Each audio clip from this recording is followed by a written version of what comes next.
fantastic day today. Appreciate your patience here this morning as we got ready and set for Wake Up Call with Dan Tortora. So now it's time to go with it. Mon Paz bringing you what's poppin' every single broadcast here in the morning, Monday through Friday from 9 a.m. to 11 a.m. Eastern Time of Wake Up Call with Dan Tortora.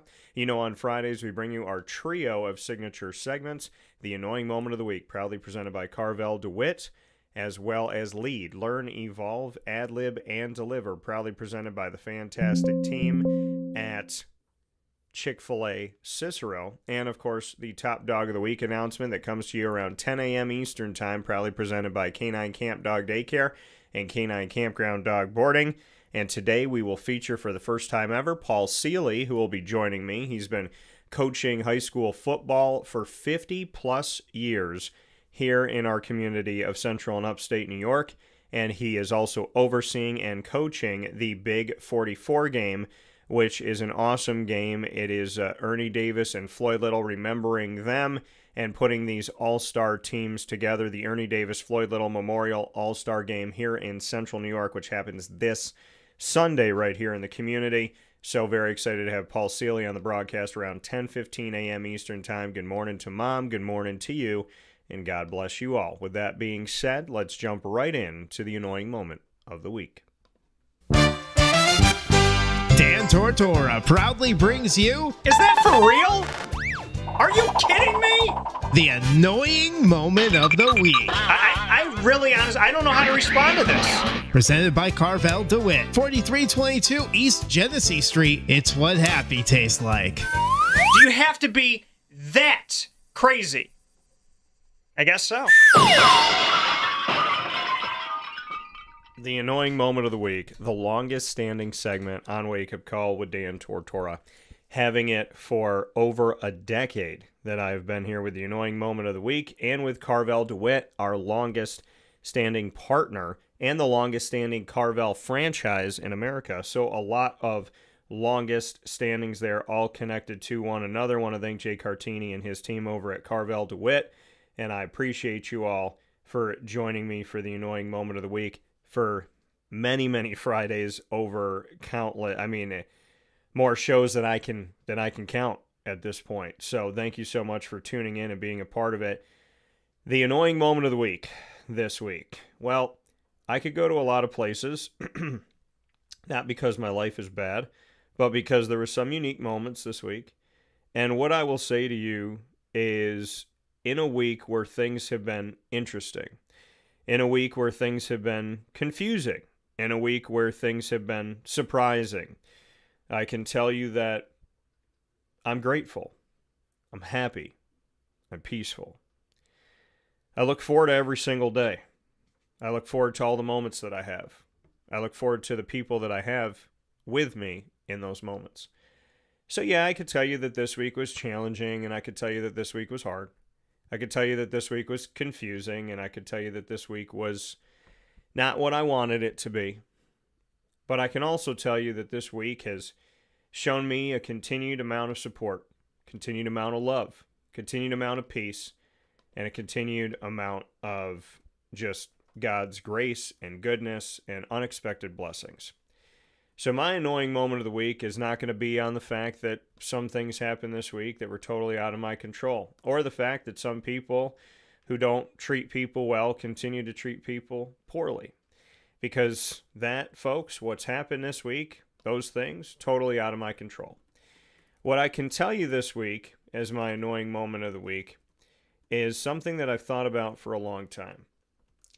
I don't understand why God created mosquitoes. I really don't get it. I want to try to get it, but I don't get it. Now, I understand that mosquitoes are food for other bugs like spiders, but spiders can eat other things. Mosquitoes, they carry disease, they suck blood out of your body, and they make you itch, and they make you uncomfortable. They've spread different diseases over the years, and remember West Nile virus. So mosquitoes, they do a lot of bad, but I don't understand what good they do. So my question to God is, why did you create mosquitoes? Because carrying disease, not a good thing, right? And taking blood out of your body, not a good thing. Making you itch, giving you bumps and rashes, not a good thing. So that's my annoying moment of the week. I'm 39 years old, and I still can't figure out why God created mosquitoes. My other annoying moment of the week would have to be free throws. And it's not just Syracuse. It's a glaring issue in my hometown because we see it. But free throws are exactly what they say. It's a free opportunity to get the ball to the basket. No one's defending you. Nobody's standing in front of you. No one has a hand in your face. No one's hitting you, tapping you. No one's eye to eye with you. You're literally shooting a shot. Now, granted, if you're on the road, people are booing you and they're yelling at you and they're saying things. Somebody on the line might say something to you on the other team. Might say before the shot or during the shot, miss it, miss it, miss it, you know. But it's a free shot. You have time to shoot it. You can square up, you can relax, and you can follow through.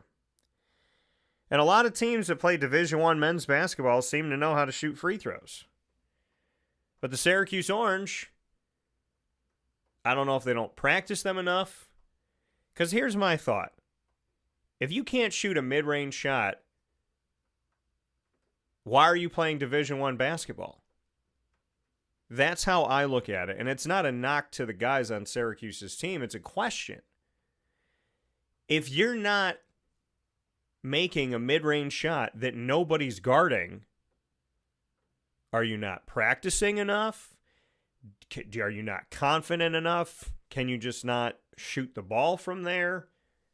Because when I was shooting free throws growing up, I would make myself shoot them in the sun, in the rain, in the snow, in the sleet, in the wind.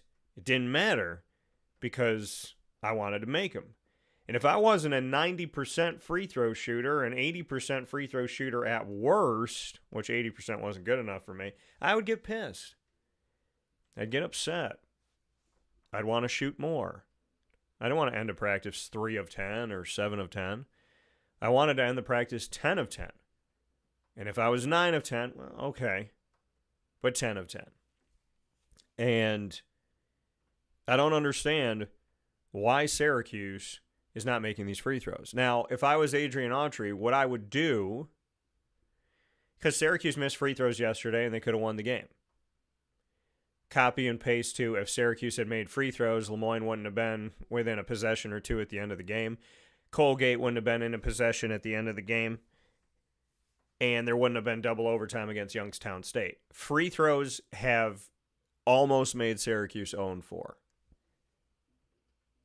They're not going to beat good teams when they can't make free throws, because teams are going to foul you.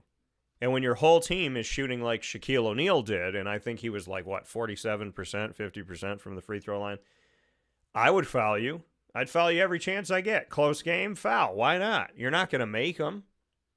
More often than not, you've proven to me that you don't make them. And until that changes, why not foul Syracuse? So that's a frustrating thing for me because it's a free shot.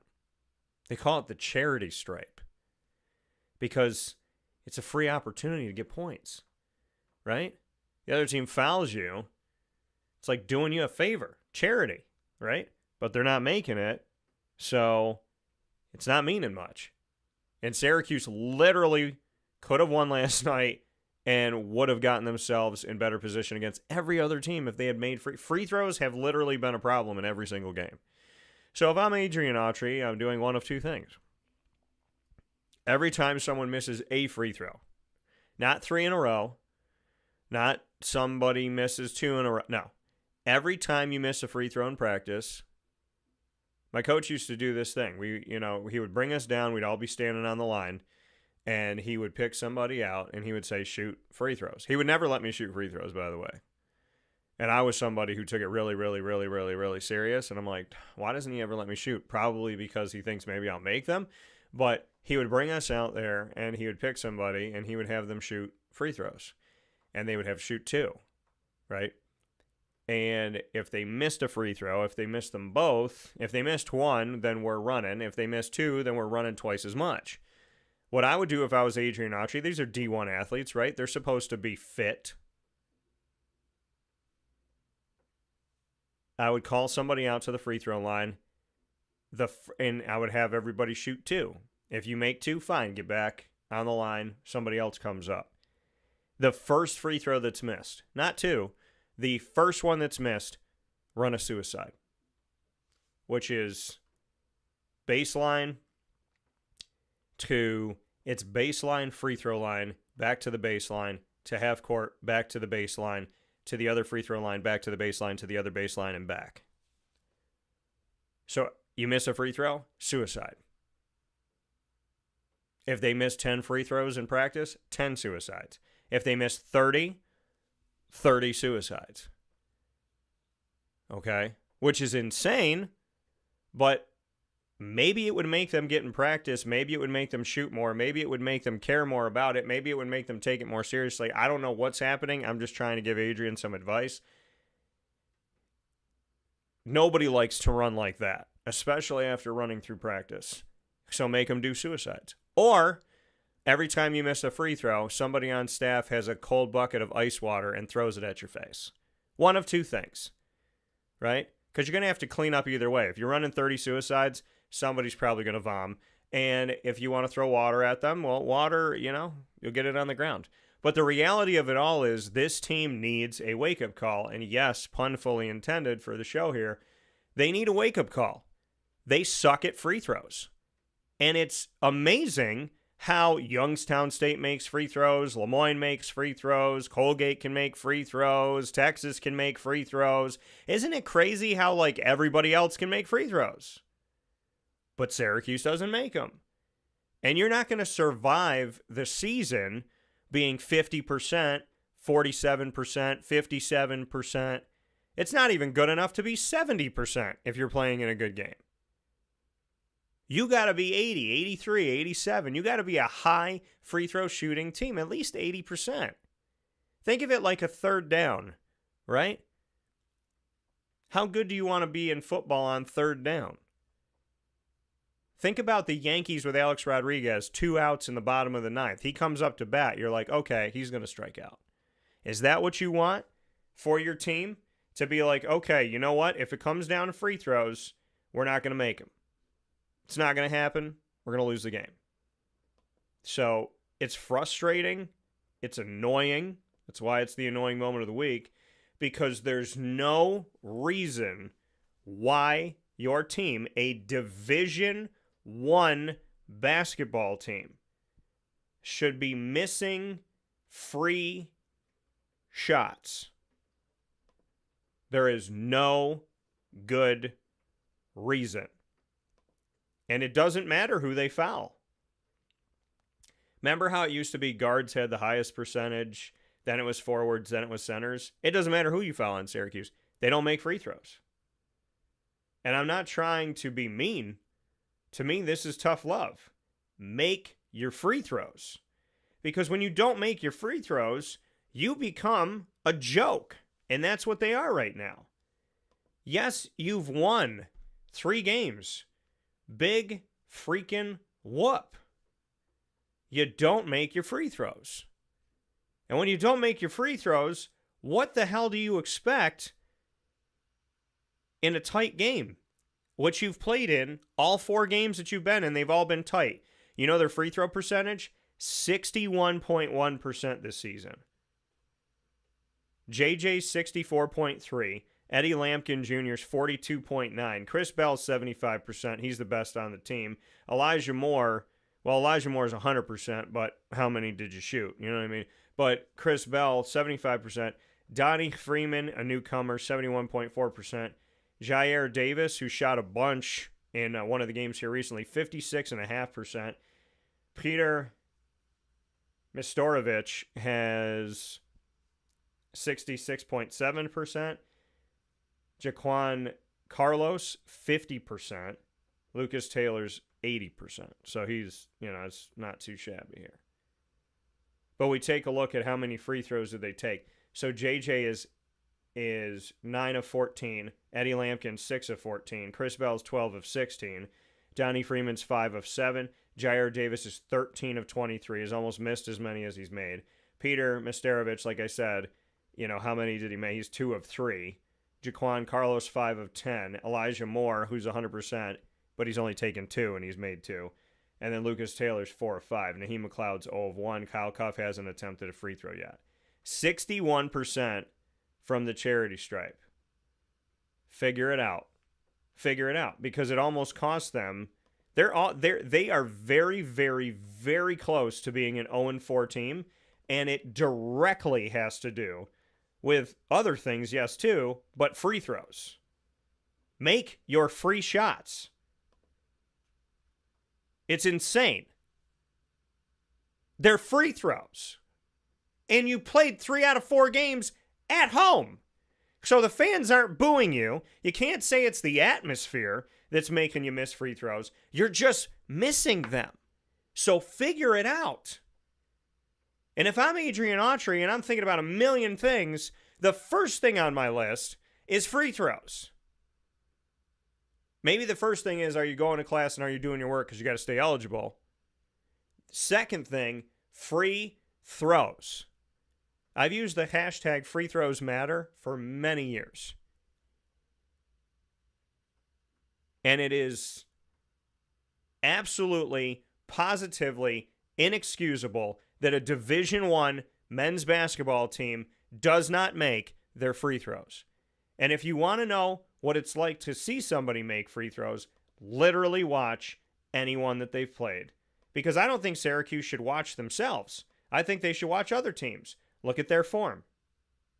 Look at how they shoot. Look at how they bend their legs. I mean, I want to go game by game here and just give just for fun. Okay? Syracuse against Lemoyne, 64.5% from the charity stripe. Lemoyne, 73.9% from the charity stripe. Okay? So Lemoyne was a better free throw shooting team than Syracuse in that game. Lemoyne's in the second year of their transition from Division II to Division I, and they almost beat Syracuse in the Dome. They've never beaten Syracuse in a game that counted. They beat Syracuse in an exhibition game, but they've never won in a game that counted. Now, when it comes to going up against Syracuse against Colgate, 50% free throw shooting team.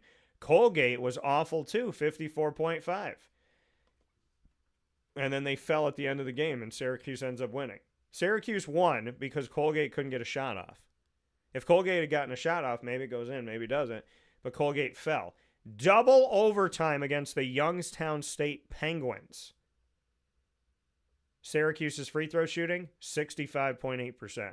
Youngstown State, 76.7%. And in the last game against Texas, where they lost this game 70-66, came all the way back from down almost 20.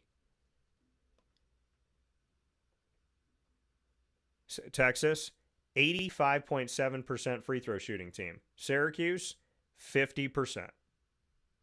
They were 35.7% worse than the Longhorns. 35.7% worse. Make your free shots, please. Because you're beating yourself at that point. And that's what they have done. They put themselves in terrible positions. In 1-possession games, 2-possession games, double overtime against Youngstown State. Because they're not making free throws. So, hopefully, things get better. And hopefully, they figure it out and they practice it. Because, I mean, that's what it comes down to. What can you say? You got to make free throws. I mean, Boeheim had problems with teams not making them in the past. And, it's like, what can you say? You got to practice them, you got to make them. Are you practicing them? Becomes a big question, right? Are you practicing the free throws? Are you practicing them enough? Are you giving them some type of threat of punishment if they miss them? Get on the line and run. I don't think anybody likes that punishment. I don't care how much you like running, and I don't care how much you like basketball. If you guys miss 10 free throws and you got to run 10 suicides, you're probably not going to like it. So figure it out. Make your free throws. It is absolutely, positively inexcusable. It just is. So they got to fix it. Now, my other annoying moment of the week for this week, I would say is, I had thought of a few different things, but I would say that it's because, I would say one of my annoying moments of the week is that I don't always live in the moment. Actually, more often than not, I don't live in the moment. And I don't enjoy the moment because I'm so worried about what's going to happen, right? What's going to happen, when it's going to happen. So I don't really live in the moment. And so I might miss out on something thinking like down the road, like, what am I going to do with this person? What's this going to be like? And maybe that person's not even going to be there down the road. So I wasn't enjoying the moment. And I think that that's one of the biggest things that I've had to work on as a human being, is to enjoy the moment and seize the moment and appreciate the moment, and not be looking so far ahead as to what is going to happen and how it's going to happen, but to just let it happen. Let things develop. Let things, I hear those voices in my head from my mom and my dad of, like, let something happen. Let something develop. Let something become what it is instead of making it be something. Just let it become it. Let it become what it's going to become. Let it breathe. Don't question it along the way. Don't push it along the way. Don't force it along the way. Don't pressure it along the way. Just be with it, right? And to go back to shooting free throws, like, if you are like, I got to make it, I got to make it, I got to make it, I got to make it, you're probably going to miss it because you're thinking too much about it. Honestly, anything that you think too much about, it usually doesn't work. When you think about it and obsess over it, it usually doesn't work out. When you overthink something, it typically doesn't work. You have to just let it be. And I struggle with that because I want some assurance that it's going to be okay. I want some protection. I want some safety. But there isn't in life. We wake up every day and we flip the switch on. My friend Juanita Ward said this all the time on the show. She said, you wake up in the morning and you turn the switch on and you assume that the lights are going to turn on. You have faith that the lights are going to turn on. You just believe that the lights are going to turn on. You go to the sink, you believe the water's going to be there. You go outside, you believe your car's going to be there. You believe it's going to start. There's just things that every single day you have faith that they're going to work. So why don't you carry that faith of the light's going to turn on, the water's going to turn on, the car's going to be there, the car's going to run? Why don't you have that faith in the people that you care about? Why don't you have that faith in other things, bigger things, right? Because you don't know what's going to happen. You really don't. I mean, we go to bed every single night thinking we're going to wake up tomorrow. More often than not, we go to sleep expecting to wake up tomorrow. But you don't know. You have no idea. And yet we have faith and belief, even atheists who don't call it faith. When you go to sleep and you believe you're going to wake up, you're having faith that you will. And we don't ever know if we are. But we don't obsess over it. Oh my God, am I going to wake up? Am I going to wake up? Are the lights going to work? I'm going to wake up. Are the lights going to... Is the light? Is the water? Is the... More often than not, when we go to sleep, we go, it's all going to be fine. Right? I'm going to go to sleep in the morning, and I'm not going to have a hole in my roof. I'm going to go to sleep at night. I'm going to wake up in the morning. There's not going to be a hole in the roof. There's not going to be a leak. There's, my car's not going to have a dent in it. All my Christmas lights that I put up are still going to be there, right? My trash can's still going to be there.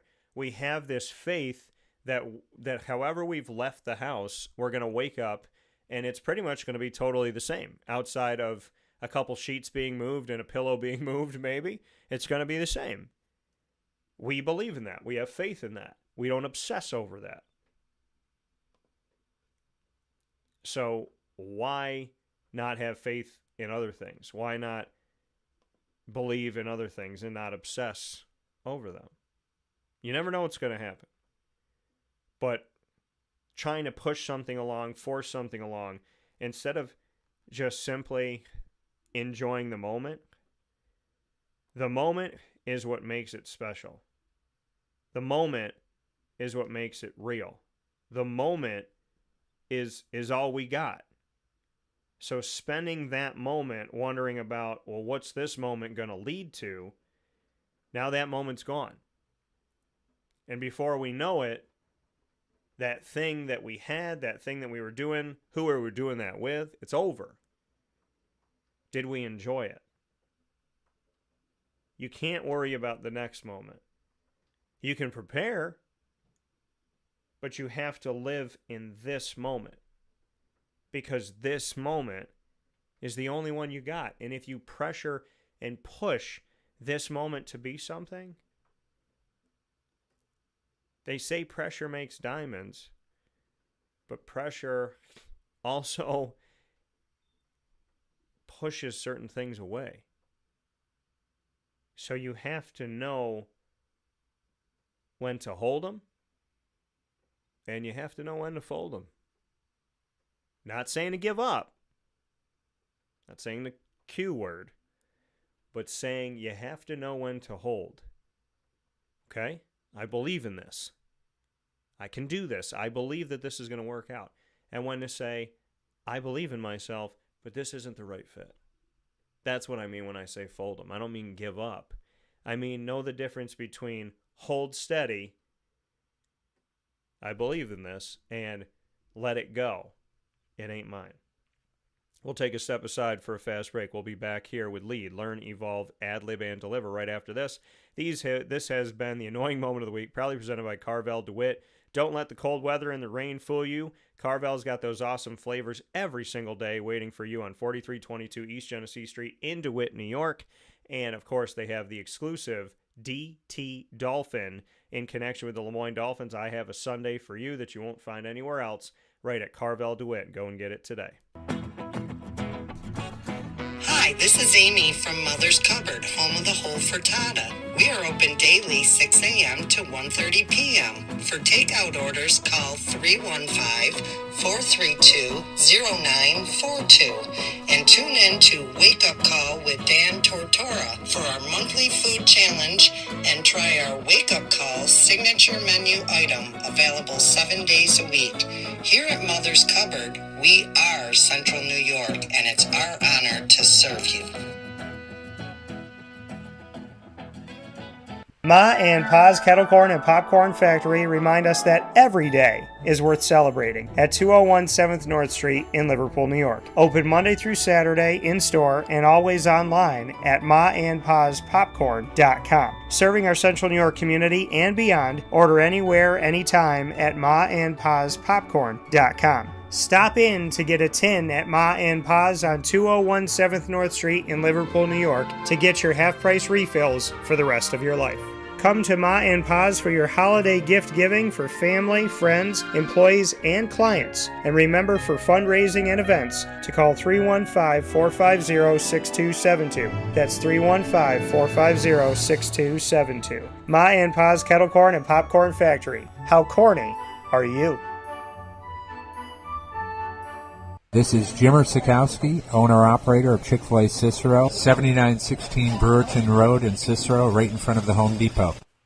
I had a deep feeling that God wanted me to do something bigger with my life and to help people, help others. I kept putting Chick-fil-A in my life, and I realized as I was going through the franchise selection process that positively impacting the lives of others was really core to what we do here at Chick-fil-A.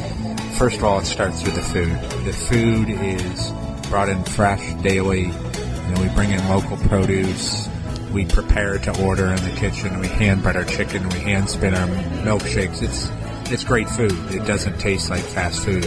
I think the second thing is the way people feel when they come in a Chick-fil-A restaurant. It's different. We try to treat people with intentional kindness here, which is very different and deeper than good customer service. And so I think it feels remarkable for most people to come in a Chick-fil-A restaurant. And then lastly, the impact that we try to have in the community is very different.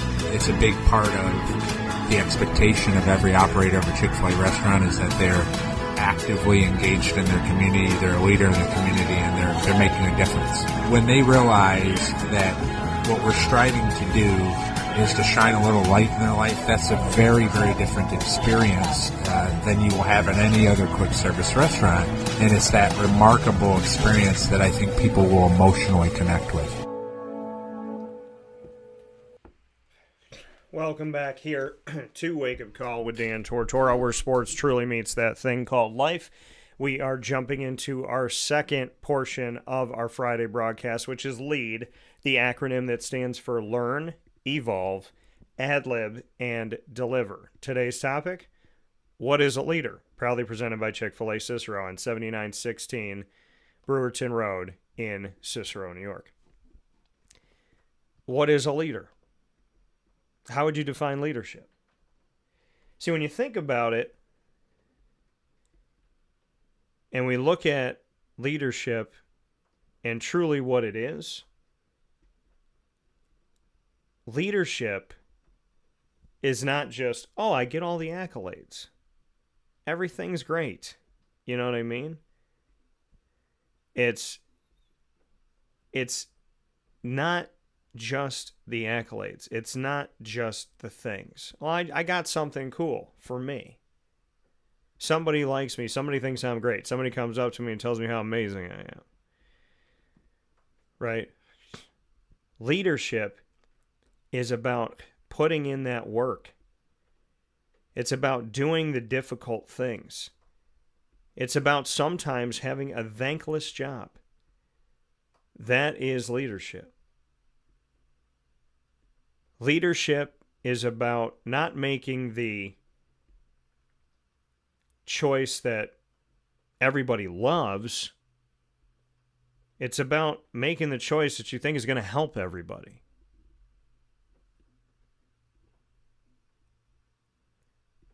That's what it really comes down to. Leadership is not doing the thing that everybody's going to like and it's all going to be awesome and everyone's going to think it's great. No. Leadership is about doing the really, really difficult things. The tasks that people may not want to do. See, people want the accolades, right? They want to be told how great they are, how great of a leader they are, all the wonderful things that they do. But do they want to put in the dirty work? Do they want to get their hands dirty? Do they want to stay up until 3 o'clock in the morning?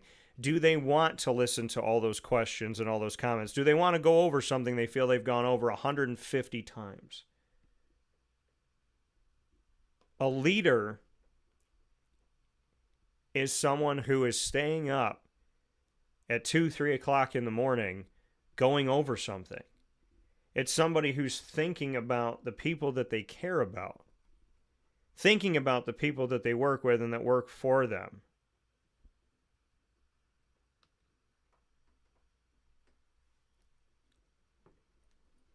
Leadership isn't just about sitting on a throne.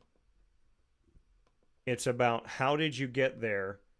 What did you do to get there? How did you affect people on your way there? And what will you do now that you are there? That's leadership. If you got there by stepping on people, that's not leadership. That's a coup. That's a takeover. If you got there by doing things with morals, values, in my opinion, God, faith, hope, love, hard work, dedication, determination, honesty. and you became the leader, then good for you. If you got there by lying, cheating, stealing, theft, using, abusing, disrespecting,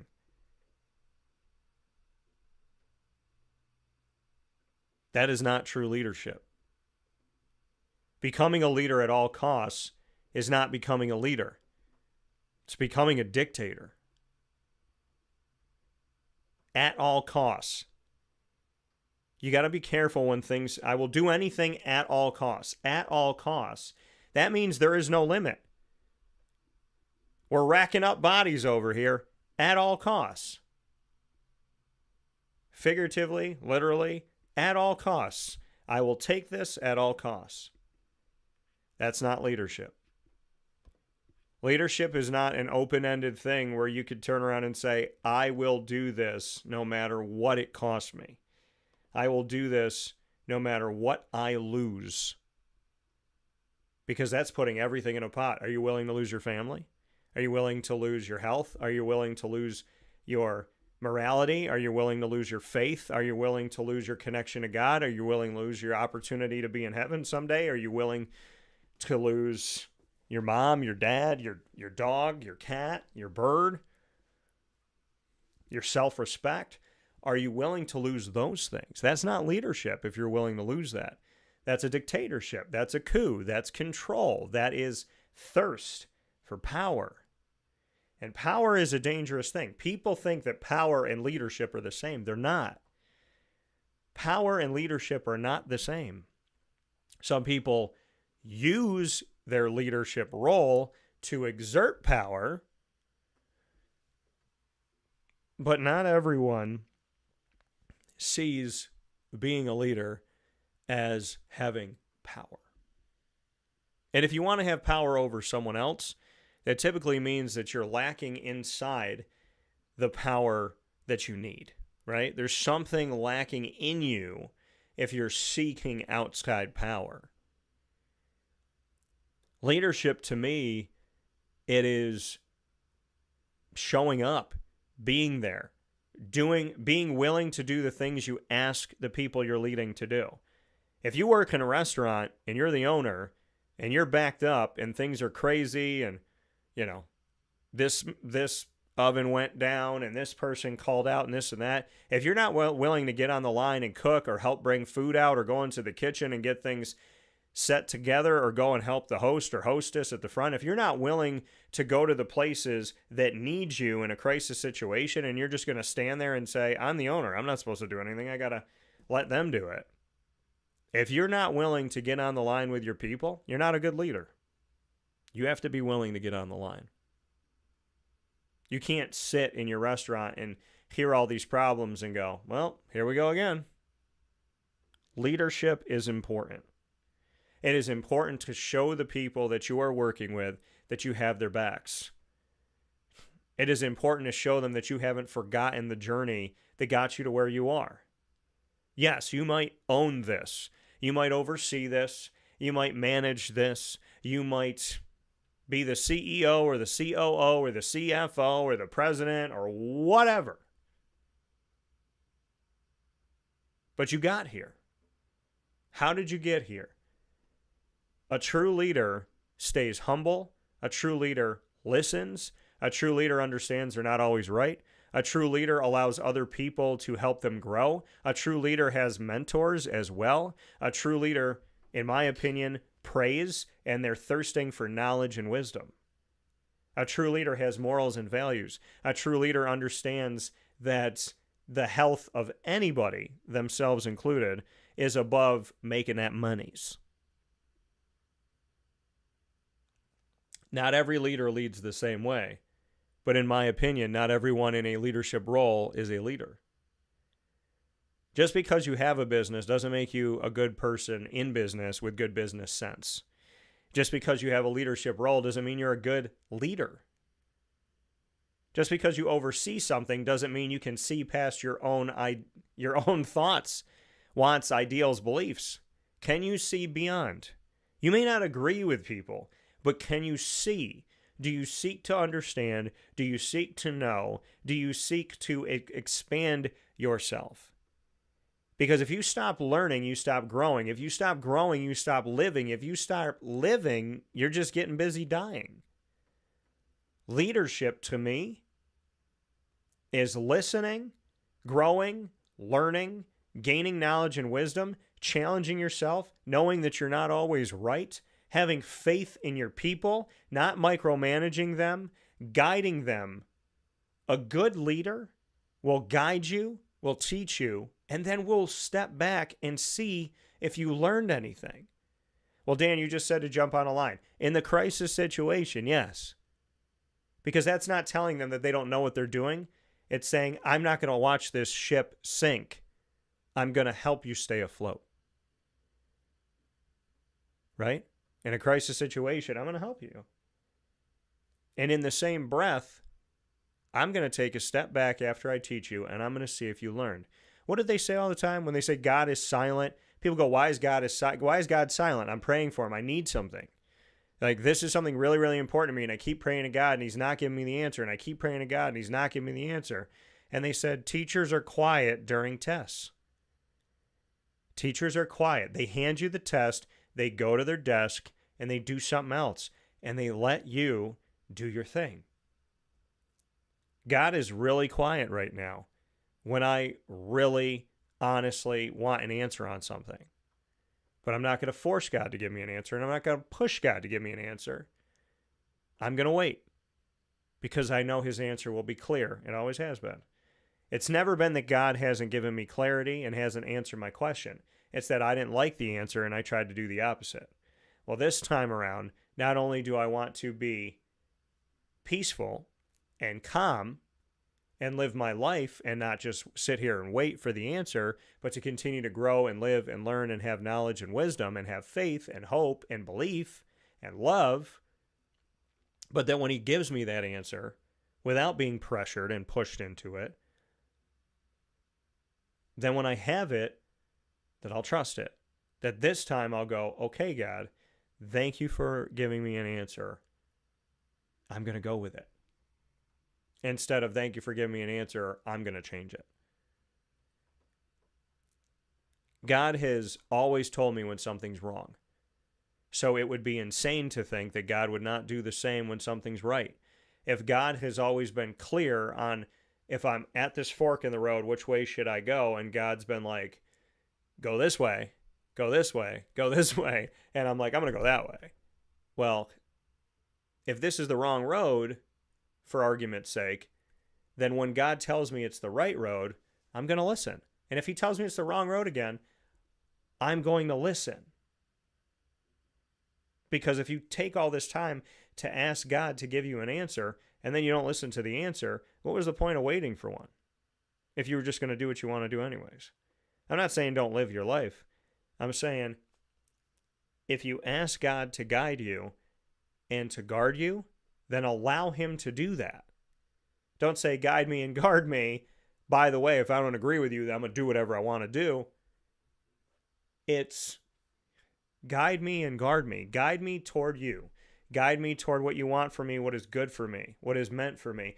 Guard me from what is not. That doesn't mean don't work. It doesn't mean don't try. It doesn't mean don't push. It doesn't mean the first time that you go to the door and it's not open that you just give up. I'm not saying that.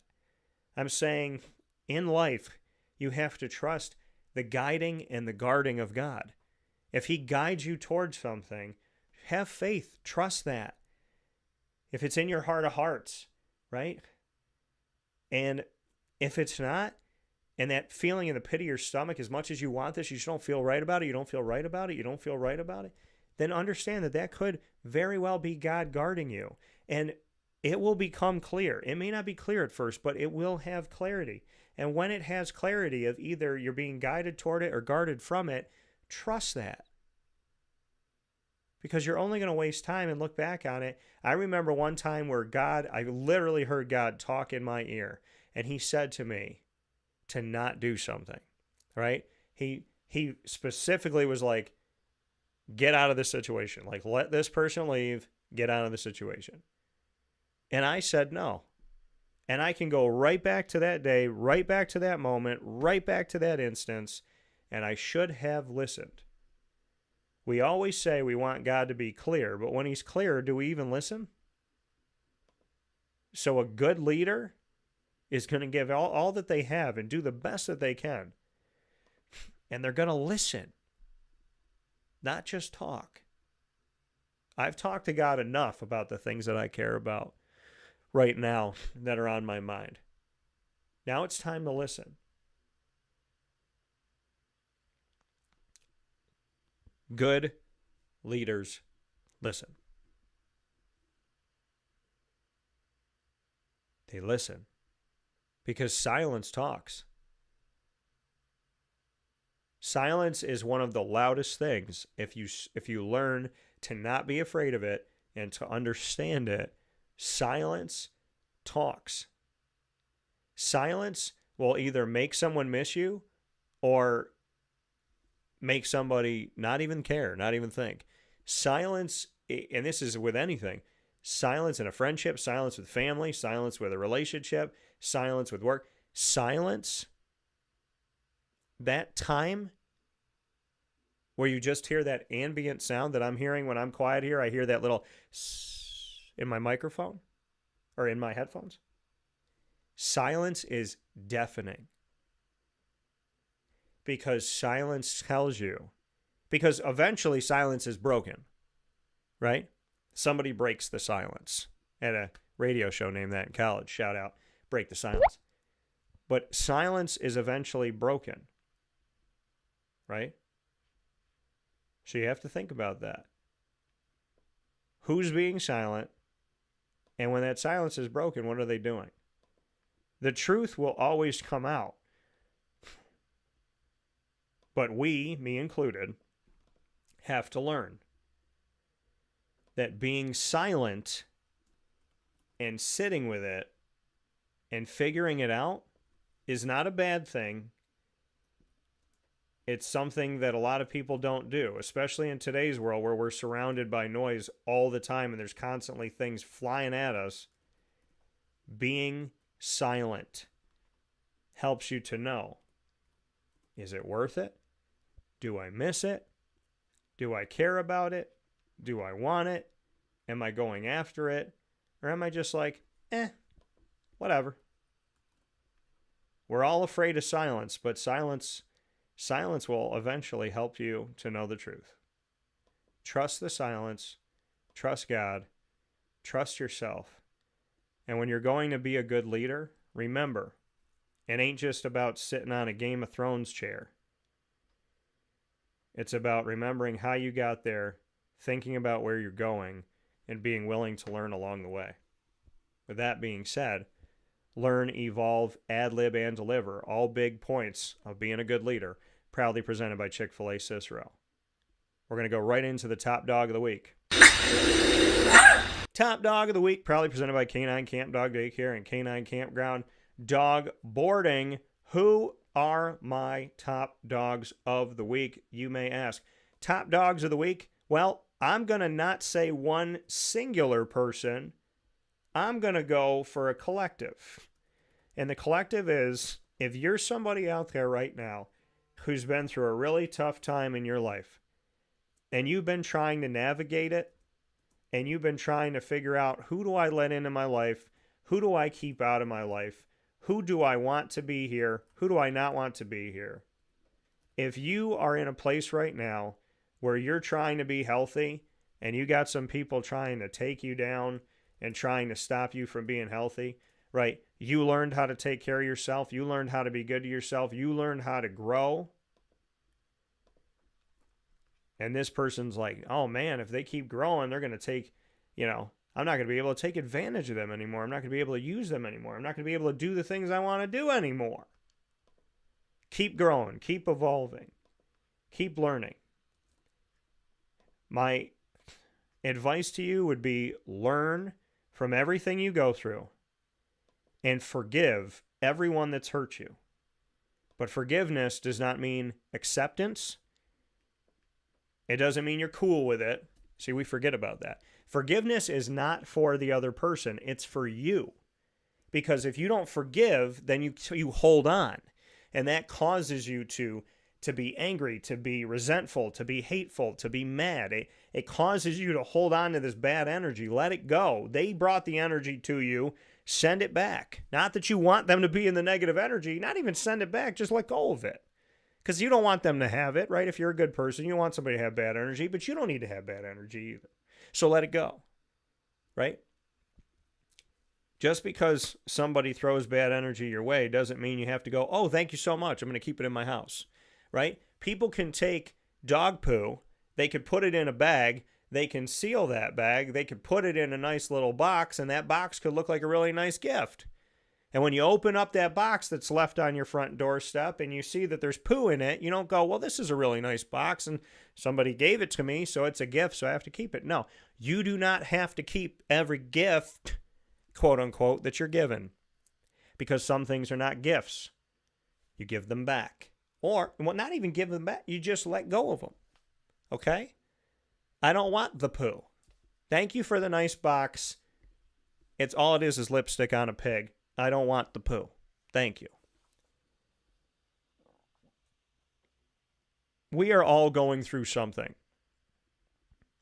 And one of the biggest sins of this world is that when we're living our lives, we're not thinking about other people and how their lives are going, and we're not really listening sometimes to those people, right? We got stuff going on in our life, and we're so focused on they need to help us, and they need to make us better, and they need to do this, and they need to do that.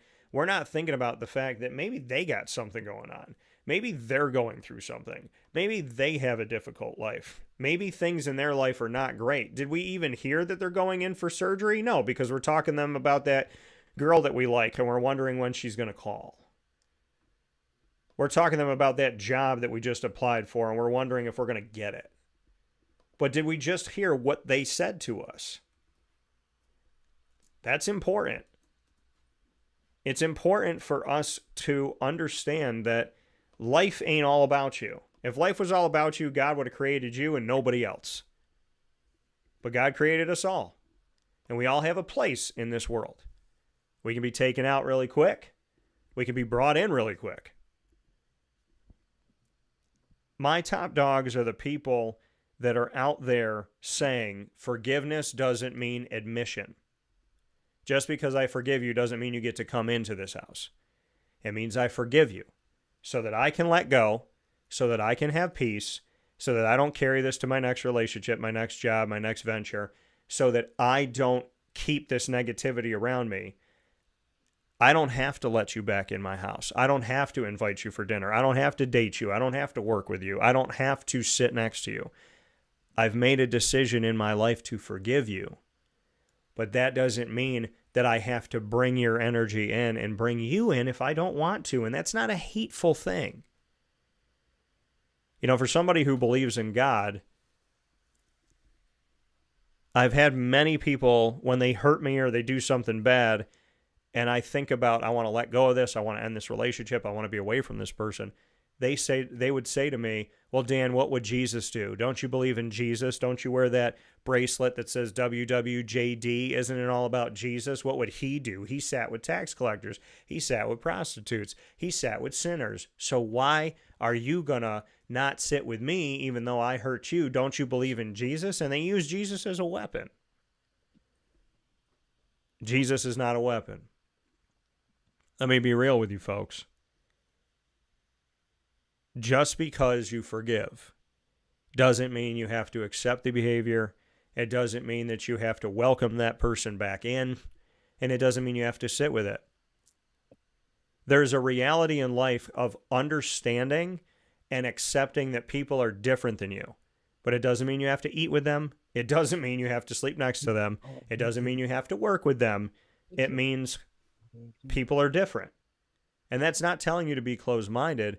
It's saying when your morals and your values and your peace are obstructed, no one can lay a claim to staying and bothering you.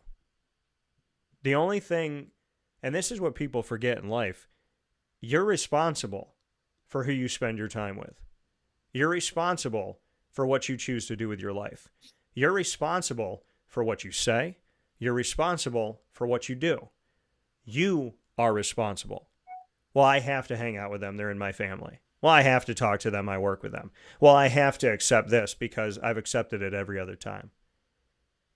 Your inner peace is more important than somebody's ego.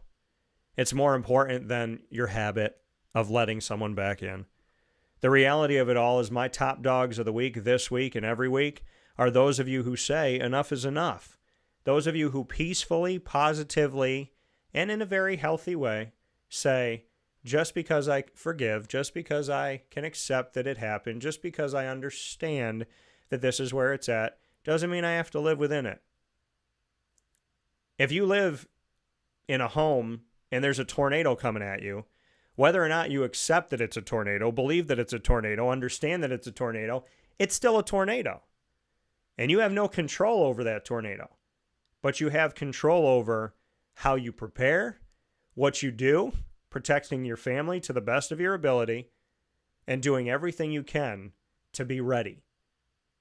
You're not going to be ready for everything. That tornado could be going in another direction, swing back to you, or it could be coming straight at you, and then at the last possible second, go somewhere else. But life isn't about the tornadoes we can't control. It's about our decisions, our words, our actions, and what we choose to allow into our lives.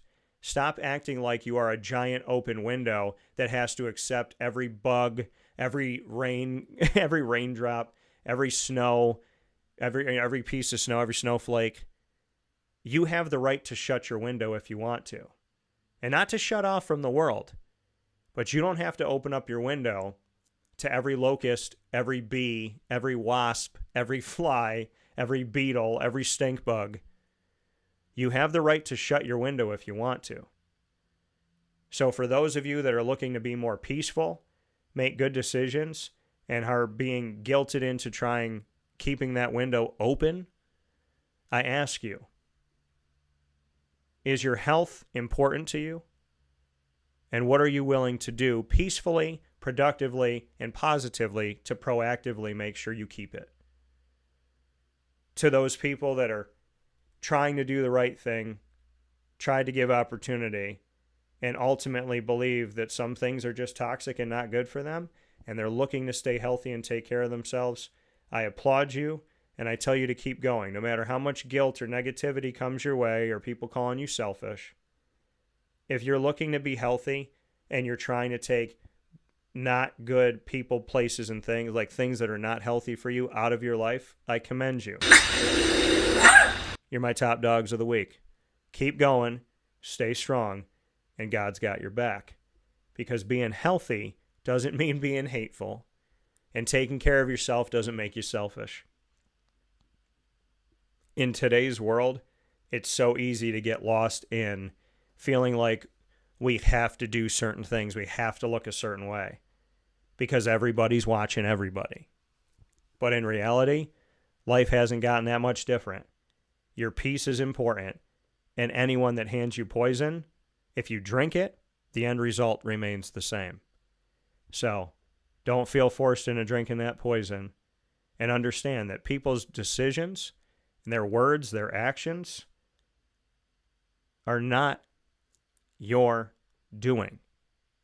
So when somebody hurts you, when something goes awry, and they put it on you to fix it, I had a friend one time that apologized to me for something and demanded that I accepted the apology and that I had a short window. And if I didn't accept it, that our friendship was over and they were going to not work with me anymore, essentially fire me. You accept what I did wrong. You have to accept it now because I can't deal with it if you don't. And if you don't accept my apology for what I did to you right now in this moment or within these few days, I'm done with you.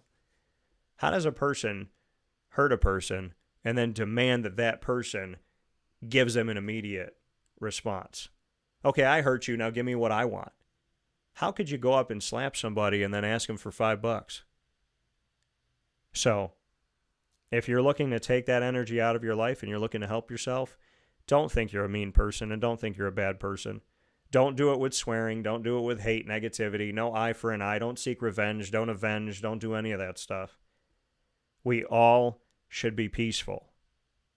And toxicity needs to answer for itself. You don't have to answer for it unless you're the one being toxic. top dogs of the week. Stay strong, stay positive, and don't let guilt be your decision maker. God bless you all. K9 Camp Dog Daycare and K9 Kampground Dog Boarding in East Syracuse. Go out and see them today.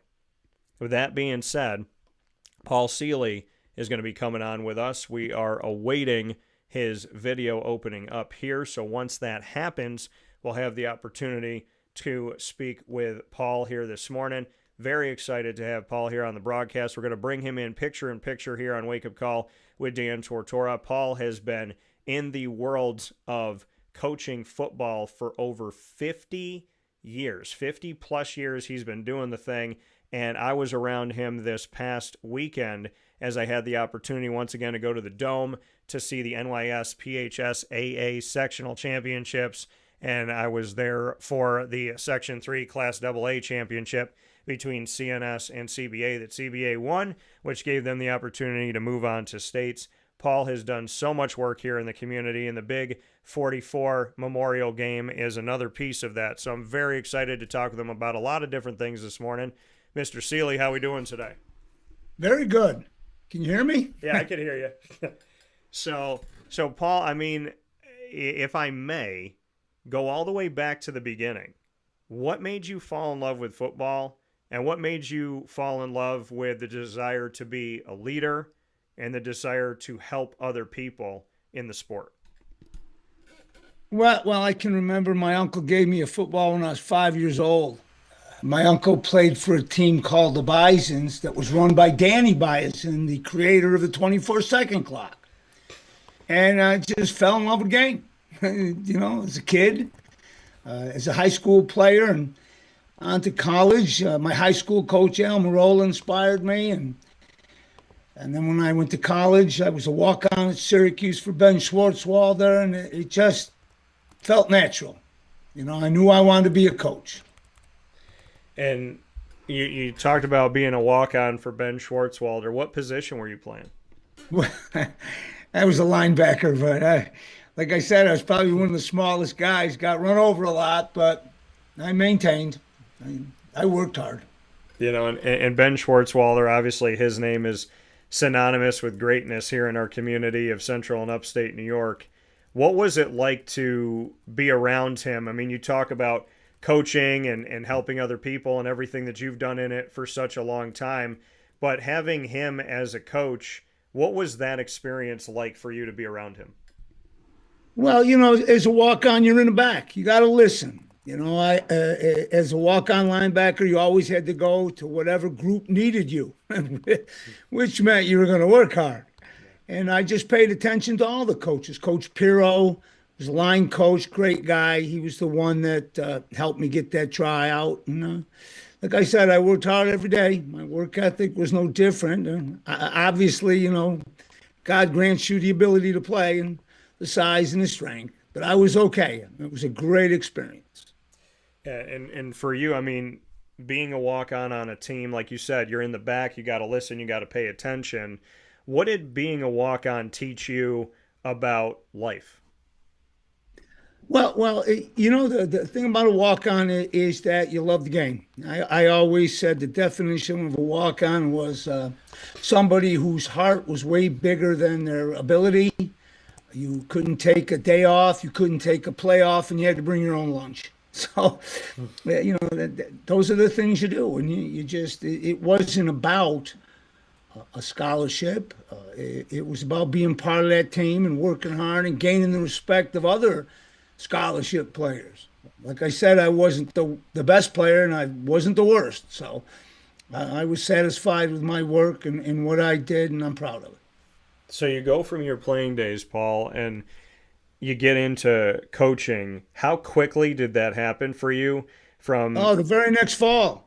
I graduated in May. I was coaching at Liverpool High School in August. So I went right into coaching. And, I spent a year at Cortland State as a grad assistant. That's a great experience. And, it's been a long trip, but it's been great.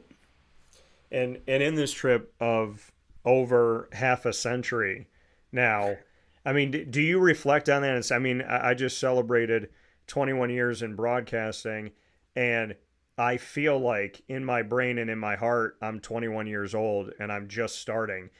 You're over half a century into coaching. Does it feel like for you, like, oh my gosh, this feels like I started and it's been a couple of years? It doesn't feel like, does it feel like 50 or does it? No, Yeah. no. You know, I tell kids all the time about enjoying their high school experience. 4 years. I said at my age, 4 years is just a good night's sleep. So it goes fast, and you have to enjoy every second. And I still do. Coaching this 44 game with the All Stars from Section 3, it's been a blast. What a great week. Yeah, and to get into that, and we have the logo up here as well, honoring the legend of 44 in this game, and it's the Section 3 versus Section 4 All-Stars here. Some history here. In previous years, there was an All-Star game that featured Central New York athletes, a New York versus New Jersey All-Star game, the Upstate versus the Downstate game, and in 2022, you, Paul, and the New York State Football Coaches Association came up with a big 44 game, number 44, associated with Ernie Davis out of Elmira for Section 4, and Floyd Little, SU ambassador here, so representing Section 3. Jersey colors are blue and white and orange for that relationship with the number 44 and obviously Syracuse colors. And in the series that started back in 2022, Section 3 beat Section 4 29-0. In 2023, Section 4 won 16-14 over Section 3. For you, when you look at this history, why was it important to you to call it the Big 44, to connect it to Ernie Davis when we look at Section 4, Section 3 representing Floyd Little? Why was it important to have number 44 and to reach back into history to Floyd Little and Ernie Davis and have that be a piece of this and kind of the backdrop of the game? Well, it was simple. When we were sitting around, I'm a board member of the New York State Coaches Association, and talking to the Section 4 reps, they passed our game between us. We're right next door. Our teams play in the sectional crossovers all the time. So it was easy, it was Ernie Davis was number 44. I said, hey, let's call it the Big 44 game. A suggestion was made, why don't we adopt Floyd Little for the Section 3? I thought it was great. So it just kind of evolved as you got talking, and it seemed good. I know that the Pennsylvania-Ohio game used to be called the Big 33. It just sounded good. Yeah, and when you said, obviously Ernie Davis, Elmira for Section 4 makes sense. Adopting Floyd Little, did you have the opportunity over the years to, especially when he came back into town and was here for almost a decade, did you spend some time with Floyd Little at all? Well, I got to meet him a couple times. He's a great guy, and actually his widow, Deborah Little, gave us permission to use it. She said that he would be proud. So, it was a natural thing, and everybody thought it was good. So, we didn't get any ripple effect, and so far it's been fun. This is the rubber match year, and, we'll see how the game goes on Sunday. And for you, as far as determining the All-Stars here for Section 3 on your side of it, and then Section 4 determining theirs, bring me into how that happens, like who is eligible. Is it anybody within the section can play in this All-Star game? Are people exempt if they're playing in the state playoffs at this time? Like, how do you put these rosters together? Well, it's all about, we've decided to play this game in the regional week because Section 4, we wanted to get the kids that, the teams that didn't do so well last week. So what we did was, all year, right from the start, I tell all the coaches in Section 3, and by now everybody knows it's our third year, if you have a kid that you think can play in this game, you should give me his name, some statistics. So when our coaching committee got together to pick the teams, we had information, about everybody. And that includes small schools, too. I don't get to see all the the 8-man football, but there's great players. There's excellent players all over, and our roster shows it. We have 8-man, we have D, double A, B, C, D players. Just because you come from a small school doesn't mean you couldn't have played at a big school. So, it's a process, but every coach has the right to call me and promote his kid. And Paul, you're the director of this, and you're also a coach within this. How does Section 4 get put together? Are you putting together both of the teams? No. The Section 4 committee, Steve Verkler, who was the old WeGo coach and representative to the State Coaches Association, he takes care of Section 4. So for you, for Section 3, I mean, you've been coaching for such a long time, and you said any coach can call you up and say, like, here's my guy, here's some film, here's the statistics on him and whatnot. Do you already kind of, because you're so close to it and to the heartbeat of football here in Central New York, is it when we're getting to this game and you see what happens in the matchups here and the teams that don't make it into the state playoffs, are you already kind of in your mind thinking, like, these are the guys I want to have? I definitely want to make sure this guy, like, do you already have people throughout the season that you say, if they happen not to make it, these are the guys? Well, sometimes what we do is last week we played the Arcaro Classic, which is AA through 8-man locally here. They play another game in the Utica area. And what I do is I tell some of the kids, this is your chance to try out. I've got your name. Let's see how you can play. And two kids that stand out were Nicotra from Bishop Grimes and Hollister from OCS. Those are a D school 8-man. Those kids can play. So, we chose them as part of our roster. But kids get to try out in that game to show us. Some kids that are automatic, some of the kids that played last week were kind of beat up a little bit, but they were still wanted to play in the game. And we saved some room for the teams. Corcoran had some great players. So we picked a few of those kids. They're outstanding. So we did pick from some of the teams that had lost, Bishop Ludden. And so we saved some spots for the kids. And, it worked out well. We've had great 4 days of practice. Yeah. Kids have had a ball. Do you, in the CBA CNS game, for example, do you have any CNS that go yeah. to? Yeah. We took picked up 6 of them. I believe it's 6. All good kids. They all came to practice. It's hard. I only know too well when you lose a sectional championship, it's hard to get motivated. But if you're a football player, you take a day off or so you're ready to play. Kids are resilient. They probably didn't want to even talk about it on Saturday. Come Monday morning, let's play in this game. This could be fun. Paul Seeley. So, we picked up 6. Yeah, so Paul Seeley here with us, head coach of the Big 44 game on the Section 3 side here in Central New York and a coach of 50-plus years overall. Why did you want to do this game? What does this game do for the community? What does it do for the kids? In your opinion, the Big 44 Memorial Game does blank. What is that blank that you feel? Well, first of all, it gives some kids to play one last game. The majority of the kids on this roster probably won't go to college to play football. Those that do, to get on a college football field and play is a long road from high school. There's a lot of obstacles, a lot of challenges. So this gives the kids a chance to play one more game and be recognized as an all-star.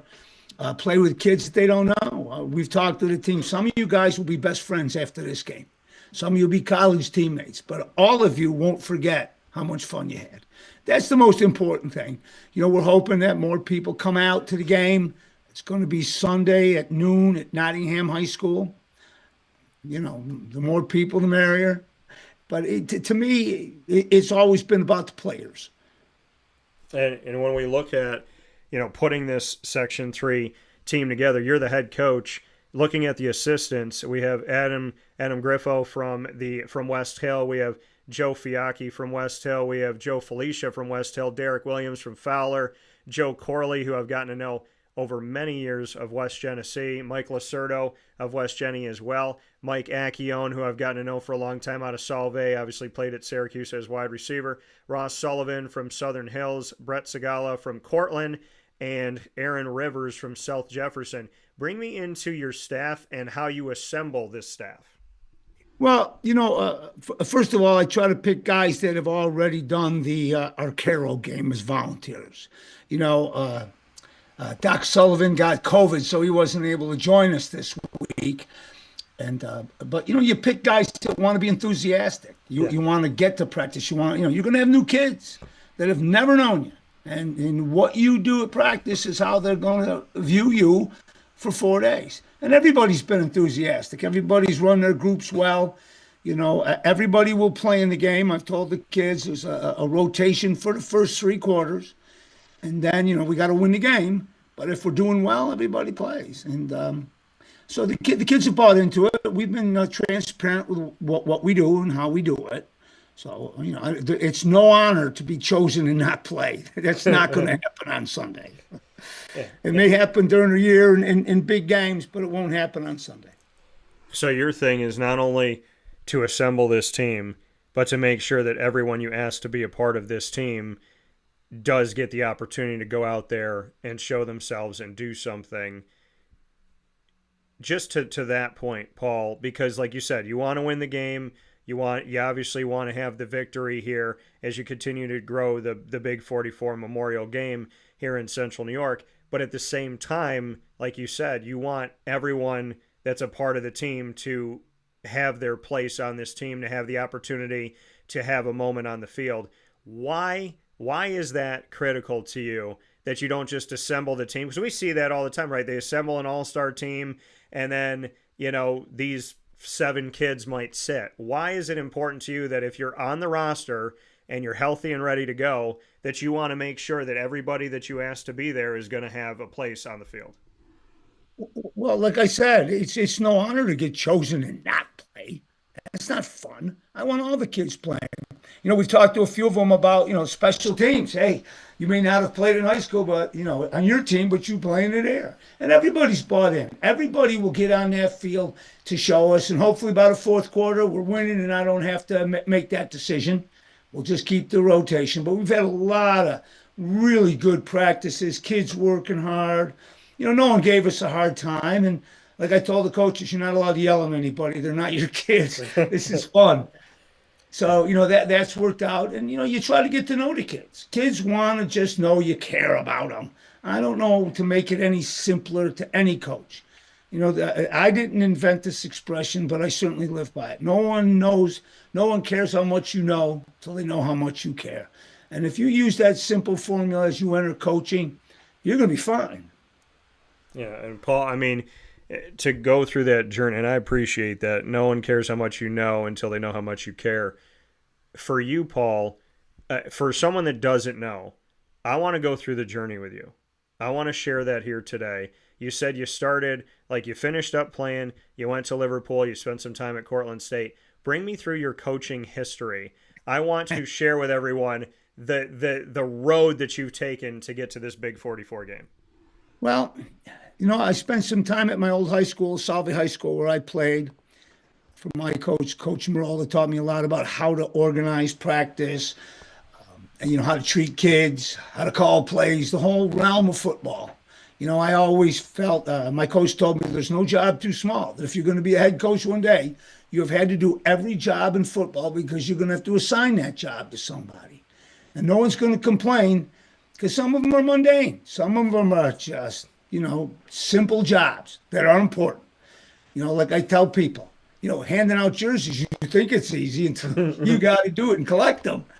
That can be a nightmare. So there's no job too small for me that I've not done. And that was always important. The stops along the way, Salve in the late 70s, that was great, man. We had great players. I've said it. Our 15 best could play anybody. Going to Henniger, that was an experience. Well, it was great. It was just like a bigger Salve. It was the same thing. Coach Campese and I were on the same page about discipline, hard work, the way you act on and off the field. There was no change. And that's what I brought to every program. That's how you run a program. There's basic things that you have to remain the same. Even when I coached the Syracuse Express and the Vipers, a few minor league teams, they were men. Yeah. They didn't have to listen to me. But again, it's how you treat people that will get the most out of them. And that's been my philosophy from Phoenix to West Hill to my present job at ITC. Great. Football players are interchangeable. I could go down every team and every kid, and I could just interchange them, and they'd be fine. And you, for you to have so many different stops, different things that you've done, how do you know when it's time to leave, and how do you decide where to go next? How do you bring me into that? Yeah, that's not really something I think about. I don't. I've always said to myself every January, can you do it again? And so far, 50 yeses have come up. Some of the jobs, I mean, the head coach might leave, and I always say, listen, you need your friends. You need your friends. I'm okay. Some of the programs, like I said, got new coaches, new experiences. So I've never left a job unhappy. I've never left a job disgruntled, and I've never taken a job disgruntled. So it's just been like a natural process. I wait and see what happens, and I try to do the best for the teams and myself. What role do I have? What do you expect from me? Those are very important, because even as an assistant coach, I tell all kids, if you want to be a head coach, you have to act like a head coach from job one. It's it. I mean, every day I went to work, I didn't want to get outworked by any coach. And that was always my goal. My drills were ready. I was on time. I was ready to go. Most proud, I've only missed one practice in 50 years. One. And so as a coach, as you move through, you have to be about that. If you expect kids to be there every day, you got to be there every day. You expect kids to be on time, you better be on time. And I think that's helped me along the way, because you can't argue with that. No, my dad, going off of what you said, my dad has told me forever. He said people are going to say what they want to say about you. They're going to do what they want to do towards you, but never give them a reason to be right. And you talked about, like, if you're on time and you show up and you do, if you're going to ask them to be on time, you better be on time. If you're going to ask something of them in general, you better do it. For you, Paul, like you said, act like a head coach from the beginning. What is acting like a head coach? I know you said you're not going to let any other coach outwork you. Beyond that, what do you think are the tools in the toolbox when you say act like a head coach from the beginning? What are those things that you feel like a head coach has to have?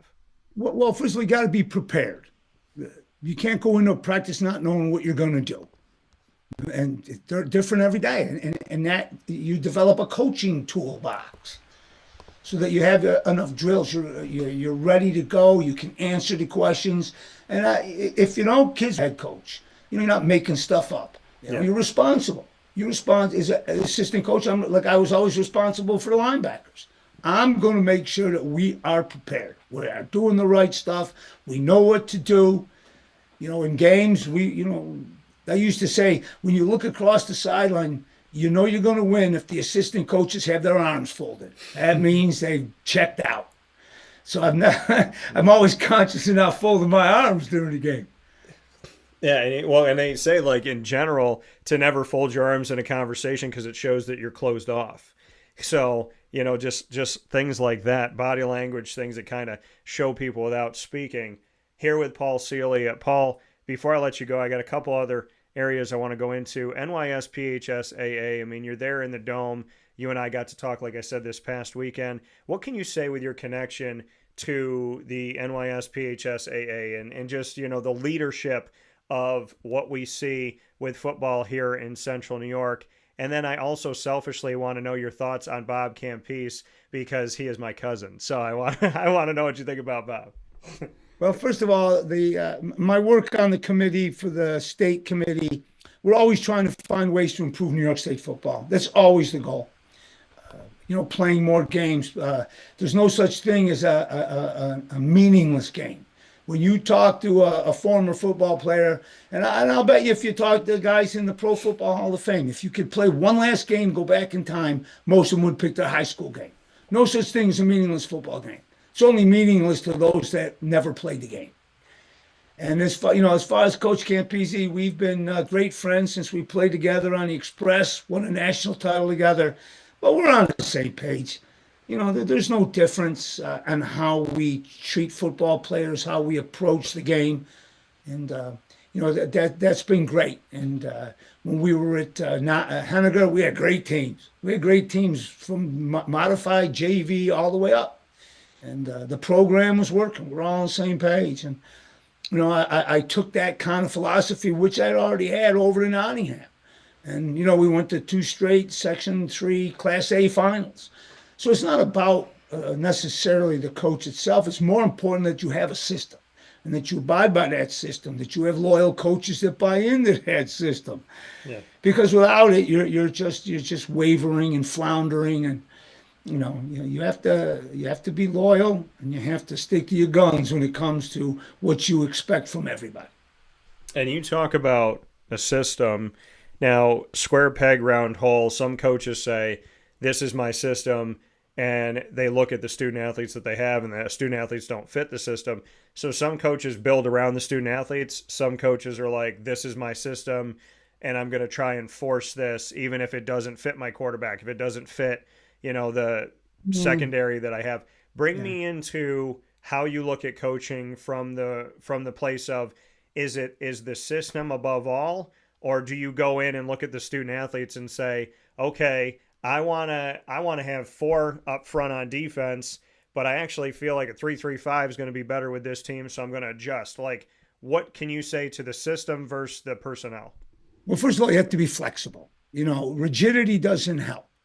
So again, every time we've looked at teams, we look at our personnel coming back. It's okay to change things, but you change with a purpose. Yeah. You don't change by saying, okay, like I said, it's okay to be late. No, not okay to be late. It's not okay not to be in 2 lines. Those little things don't change, but the bigger pictures do. I mean, if you have a quarterback that's not that good at passing, well, you better practice your run game.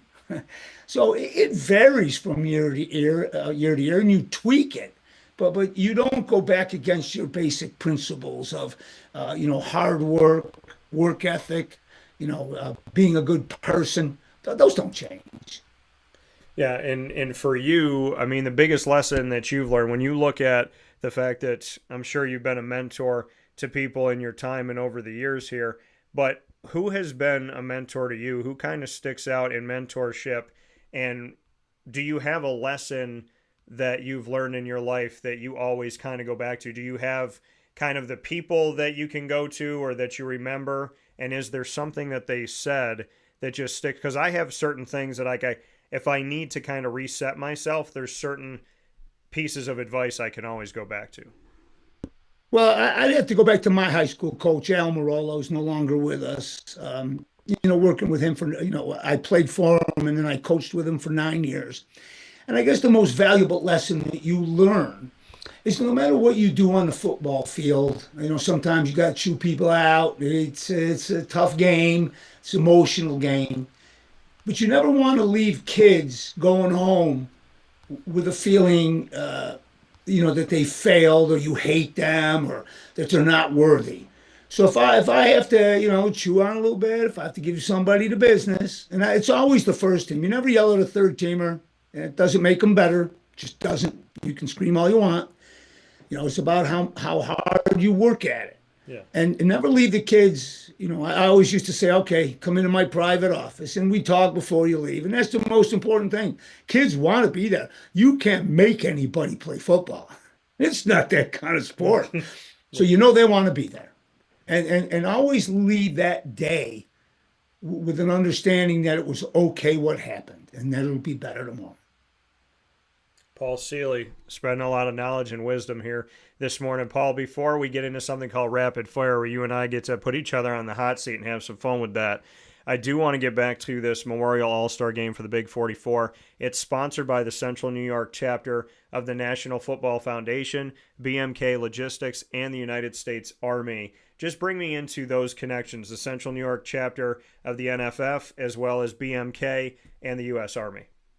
Well, the National Football Foundation, I'm a charter member. We started organizing it under Coach Pasqualoni. He called a bunch of coaches in and said this was a good thing to do 20 years ago, maybe a little bit more. But anyway, we raised over $500,000 for scholarships, and we sponsored this game, the Arcaro game. We've sponsored clinics. We've done a lot for football in Central New York. Yeah.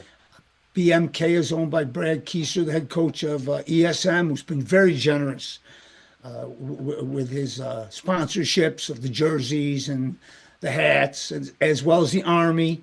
I'm big on the military. They serve our country, and they've done a great job in helping us and us helping, spread the word that the military is a good thing to do. So those are three great sponsors that we've had over the last few years. And to get into a little bit of rapid fire here, Paul, for you and I, what this means is it can be football, it could be life, it could be anything in general, but it is live to the world, and we have to answer the question. Okay, So I'll try. you get to ask me the first question. You can ask me anything you want, any topic you want, and I have to answer it. Okay, well, I'll start with, do you like football? I do. I love football. And you and I talked about some of this off the air. The injury side of it, because I've met so many people in it, and I love those relationships. I never want to see somebody suffer, and I never want to see somebody hurting in any way. And at the same time, it's like I love the sport, and I know the injuries that could come, and I know the things that can happen in the ailments. At the same time, without the sport of football, there are so many thousands of people I wouldn't have met. So I love the sport, and I love watching it. I love the artistry of it. I love the passion that people have. And I will say this, of any sport that I've ever covered, I don't know if I've ever heard athletes thank God more than football athletes.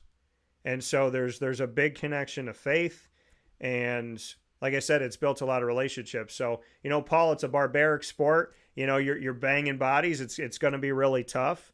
And so, injuries happen like they can happen with anything. I mean, I played basketball, got injured. I got injured doing nothing. You roll your ankle when you're out in the park. So, I think with the sport of football, I think about the injury side of it and the health side of it. And at the same time, I think about the incredible brotherhood and all the people that I met through it. So I love the sport, and I'm always wanting the best for everybody within it because it is a beautiful sport. My question back to you, Paul. You've done this for over 50 years. If you were ever to pick another profession and you had to start it today, what would you do and why? I'd be in music. I'd be doing something with rock and roll. Okay. I don't know what that is. I don't know if I have the talent to play an instrument, but I certainly have a love for the music and the world around it. Okay. I like that. I can appreciate that. What's your next one for me? What high school did you go to? I went to Christian Brothers Academy. So I was actually, so at the time I was probably like 5'5", and I was running around in gym class, and Brandon McInerney, who was on the football team, I think he was a D end, he was tall, and Brandon said to me, he was like, I watch you like when we're doing stuff in like gym class and whatnot. He's like, you're scrappy. He's like, I feel like you could be a good running back. I'm going to talk to Coach Kaz. And apparently he talked to Coach Kaz, and Coach Kaz said, tell him to gain 100 pounds. And my response was, no. So I was, because what 100 pounds would have looked like to gain 100 pounds. But I just, I've always had a love for the sport, played pickup. I actually started a league with my listeners a few years ago, and we had a flag football league. So I definitely love the sport of football. But when I was at CBA, they were really, really good. Greg Paulus was right behind me. Chris Paulus was in my class. And LeVar Lobdell was a year behind me. Bruce Williams was a year behind me. So I saw a lot of success. And to see what Casey Brown is doing right now and the type of human being he is really remarkable. And that warms my heart because of how he's been toward me. So, I mean, I appreciate that with what he's doing. My son played football, track, and lacrosse at CBA. Okay. And I coached LeVar Lobdell in the 8th grade on the Nottingham track team. So I know LeVar real well. Yeah, that's awesome. I love that. Yeah. Now, Casey's the reason why I have a connection back to my alma mater. So my question back to you, Paul. So let's go into music here. If you could go on tour with anybody living or deceased, what singer and or bands would you choose if you could pick 3 of them to go on tour with? Well, the E Street Band for one. Okay. I'll be the Rolling Stones for 2. And one of my favorite rock and rollers, I don't even know if he tours anymore, but Delbert McClinton. I don't know if you know any songs by him. I don't know how popular he is, but he's got some great, great lines. Okay. I like that. An eclectic group. So I will definitely have to check out the last. I know your first two, but the last one I would definitely have to check out. What is your final question for me, Paul? And my final question is, where do you see yourself? You said 21 years. Let's go forward. 26 years. Go to 50. What are you going to do when you celebrate your 50th year? Get down on my knees and thank God I'm still alive. I would say, the vision that I had and the things that I wanted, what I'm most proud of at 21 years and most grateful to God for is that I have the same twinkle in my eye, feeling in my heart, and desire inside of me that I had when I was in college, that I had when I was graduating, and the things I wanted to accomplish that I still haven't worked on. 21 years later, I'm so passionate about screenwriting. I'm passionate about really getting that done. I'm passionate about comedy. I'm passionate about a lot of things. So I honestly can go back to Perpetual Help Hall, where I lived at Marywood University, and I can go back to my room and I can say that that kid that was getting ready to graduate, that how he felt and what he wanted and what he desired and was willing to go after, I still want. And to be 21 years in the business and to feel like I have just gotten started and I have such a fire inside of me that I'm only putting more logs on, I feel that that is probably the greatest thing. So where am I going to be in 50 years, or when I hit 50 years? Grateful, honored, blessed, thank God, and I will accomplish the things that I set out to accomplish because God knows that it's going to happen, and He's put it in me. So if He's put it in me, I gotta bring it out into the world. Well, that's how I felt 29 years ago. So you're on the right path, brother. Thank you. I appreciate that. My last question to you, Paul, I appreciate that very much coming from you. My last question to you is, if you could go back in time to any point in your life, where would you go back to, and what would you say to yourself? If I could go back, I'd go back to my senior year in high school when we lost to our arch rival, West Hill. I'd go back to that game. And I'd tell our team, let's even play harder. And we played hard. They were a good team. But that would be the game and the place that I'd like to go back to and just get one more shot at West Hill. Yeah, coming from Paul Seeley. You got West Hill people on your staff, so look at that. Yeah, I do. It's all right. So that being said, they know how I feel. I tell them all the time, we're friends 51 weeks of the year. When Salve plays West Hill, I make no bones, I'm a Bearcat. There you go. I love that, and I can appreciate that. Paul Seeley here, head coach of the Big 44 game in Central New York, a coach of 50-plus years. I want to let you all know the event information for this game. The Big 44 Ernie Davis Floyd Little All-Star Game is going to be here this weekend, and it is Sunday, November 24th at Nottingham High School. Kickoff is at noon. Admission is $5 for adults, $3 for students. Media availability upon request as well, so make sure you reach out. I want to thank Rocco for reaching out to me, and Rocco Carbone, who's doing the media for the event. And any final words you want to say, Paul, about the game coming up this Sunday, November 24th at noon? No, I thank you for having me on. And the most important thing I always tell is that for people coming to the game, that's how important it is to the kids that are playing. That's who you come for. You don't come to watch me coach. You come to watch players play. And these kids deserve a big crowd. I hope we can, especially from each hometown where the kids are playing. So hopefully we'll see you and kickoffs at noon. That coming from Paul Seeley. Paul, thank you for today. Beyond football, thank you for the kind words, the knowledge, and the wisdom, and the things that you shared today. I could feel that, and I appreciate it, and I respect it, and I appreciate our conversation. I look forward to having another one soon. All right, man. Take care. Bye-bye. Take care, Paul. Thank you. That coming from Paul Seeley one more time here on Wake Up Call with Dan Tortora. We're going to take a step aside for a fast break where sports truly meets that thing called life. And then we'll get ready to wrap things up because somehow it's 11 o'clock already. So we'll take a step aside. We'll be back right after this.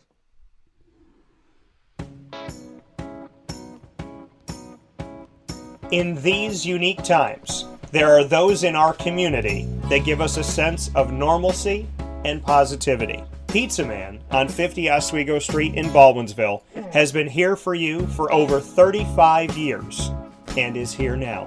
Call 315-638-1234 or order online at pizzamanbville.com to bring those familiar tastes into your home. And remember to come see our monthly on-site broadcasts centered around the community and our Baldwinsville Bees.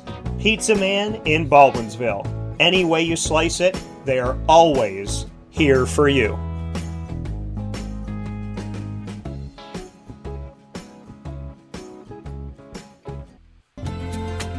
Looking for your next ride? Look no further than Great Lakes Honda City, located on 7140 Henry Clay Boulevard in Liverpool, New York. Serving our community for decades, their new and pre-owned vast array of vehicles are available to you Monday through Saturday on site. To search from home, shop at GreatLakesHondaCity.com.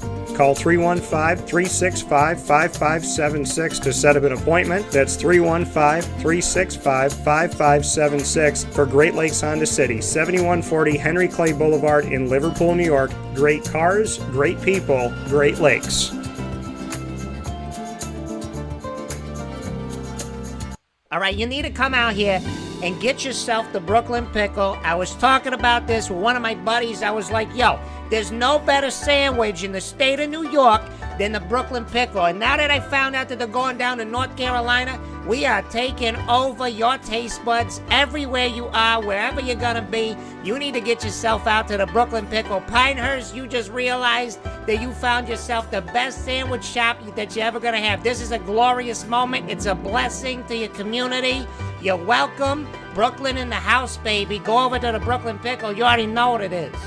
You heard the man. Head to Brooklyn Pickle Pinehurst on 1788 Old Morgantown Road in Southern Pines, North Carolina.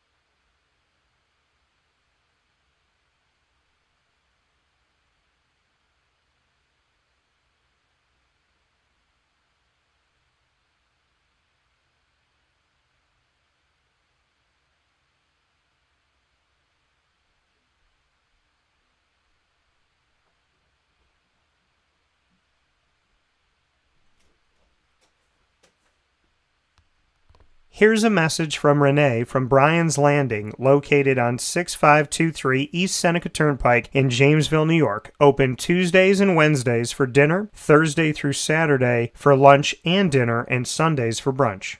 It's a lot like the way that my mom and dad ran their restaurant. We have put in place a lot of people that are family to us, very similar to how my dad hired people that were family to him. And then the tradition I'm carrying on is a lot of the items that are on our menu are my dad's. And he taught our chefs how to recreate his dishes. So I think that Tommy McNerney, who our executive chef is, to him it is an art. And I think that when he does create a dish, it's not just about making the food taste delicious, which is definitely our priority, but it's an art to him, and it's almost like his canvas on a plate where he just wants the colors to look great, and people love it because he takes pride in that. And Brian and I appreciate that. We want it to obviously look good and taste good. I will tell you, when we opened up, it was 6 weeks before COVID. And what was amazing was the community, our friends and family stepped up, and everybody did takeout. Everybody supported us. Our hearts were just so filled. So to Brian and I, obviously our friends come all the time, and we just have repeat customers in Jamesville, and I think people going to our previous restaurant in Green Lakes are making the trip to come to Brian's Landing to support us. And I mean, I think we have great food and a great atmosphere. So it's very, very important to us. Head to Brian's Landing, located on 6523 East Seneca Turnpike in Jamesville, New York, where memories have become recipes that are now meals to share with you. Tuesdays and Wednesdays for dinner, Thursday through Saturday for lunch and dinner, and on Sundays for brunch.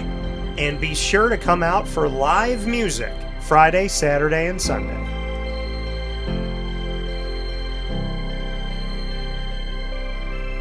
Here is a special message from Brian Bruno, owner of Servomation Refreshments Incorporated. I grew up in the family business. I had the experience of working for a national food service company with thousands of employees, and as much as I enjoyed the experience I had, there's something about owning my own company and being able to change the things I saw wrong with the industry firsthand, which is why I moved back to my hometown in Canastota, New York, to launch Servomation. It was back in 2007. When we first started the business in 07, really you didn't find any machines with credit card readers. There was a lack of variety in machines. You got stuck with basically whatever the vending company wanted to sell that day. There's a lot of inefficiencies in the business, and those were all things that we saw as opportunities, both from a customer level to improve and from an operating level to be more efficient.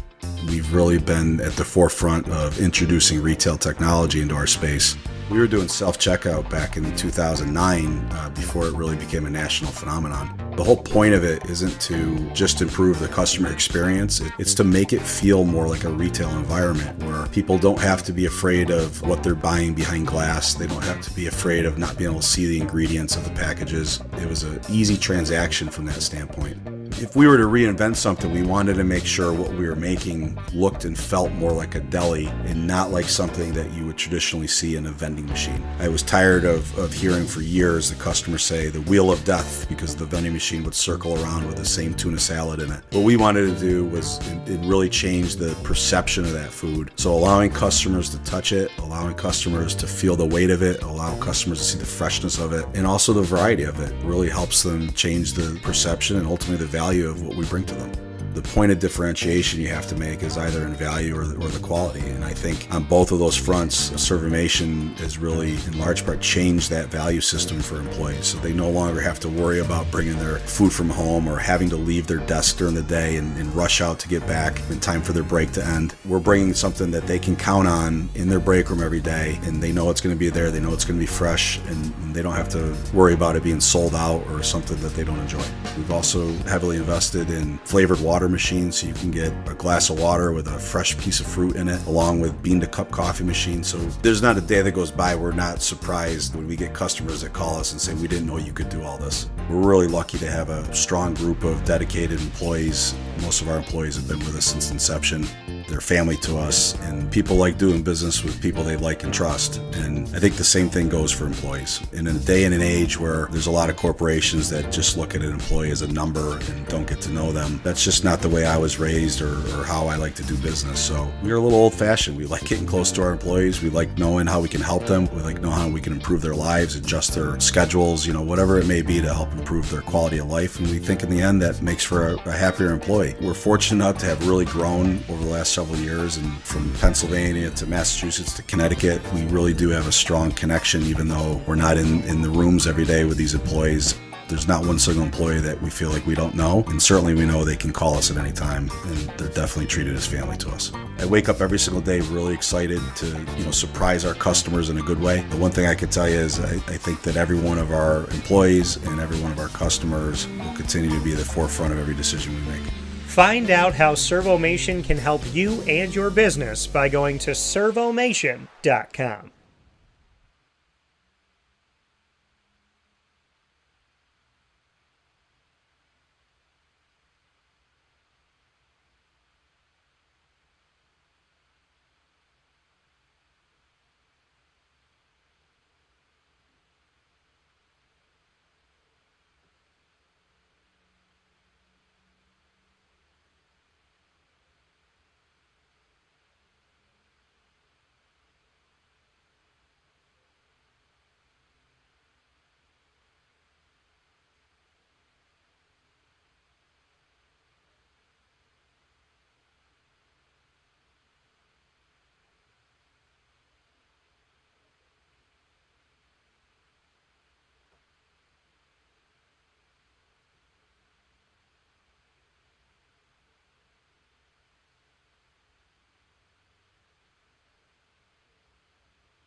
Avicoli's, located on the corner of Route 57 and Wetzel Road in Liverpool, New York, has been your trusted neighbor for decades. Located just steps from Liverpool High School, we're happy to have the Liverpool Warriors on-site, on-location broadcast at Avicoli's through Wake Up Call with Dan Tortora every single month, featuring student athletes, coaches, and administration throughout the year from Liverpool High School. Head out to Avicoli's today on the corner of Route 57 and Wetzel Road in Liverpool, New York, open Tuesday through Sunday for lunch, dinner, and drinks. We'd love to see you out there, and of course you can call them at 315-622-5100 for takeout, delivery, and catering. That's 315-622-5100, and also find them on myavicolis.com. That's myavicollis.com.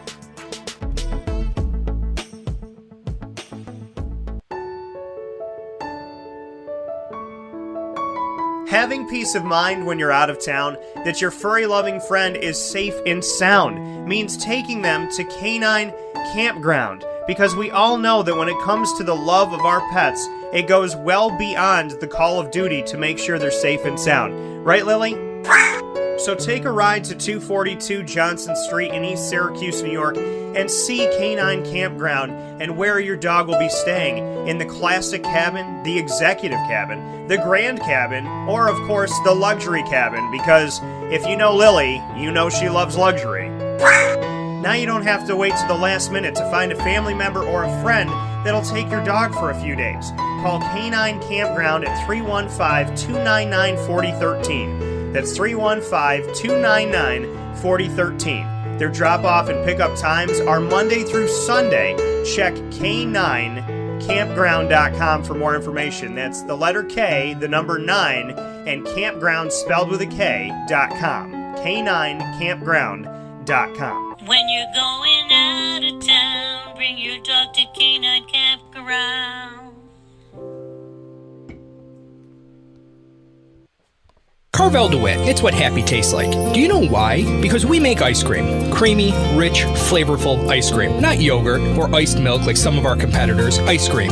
Fresh, by hand, daily. For the calorie conscious, we have something new for you. Our new Carvelite. Same great flavor, creaminess, and texture of our regular ice cream with only 35 calories an ounce. So whether you want an ice cream cake, flying saucer, dasher, carvalanche, hard or soft ice cream, we will satisfy your craving with our fresh, handmade regular or new Carvelite ice cream. Carvel DeWitt. It's what happy tastes like. The Wildcat Sports Pub in Camillus, New York is located on 3680 Milton Avenue in the Home Depot Plaza. It is your family-friendly sports bar and restaurant. Folks, some sports bars aren't family-friendly. Some family-friendly restaurants are not sports bars. The Wildcat Sports Pub in Camillus, New York is proud to be both. It is that marriage that you've been looking for years. The Wildcat Sports Pub is your home base for your sports bar and restaurant needs, games for the kids, indoor and outdoor activities, and enough things on the menu to come back every single week and get to try something new. They're open Sundays from noon to 8 p.m., Monday through Wednesday, 11 a.m. to 11 p.m., and Thursday through Saturday from 11 a.m. to midnight. For reservations and party information, call 315-487-2222 for the Wildcat family-friendly sports pub and restaurant.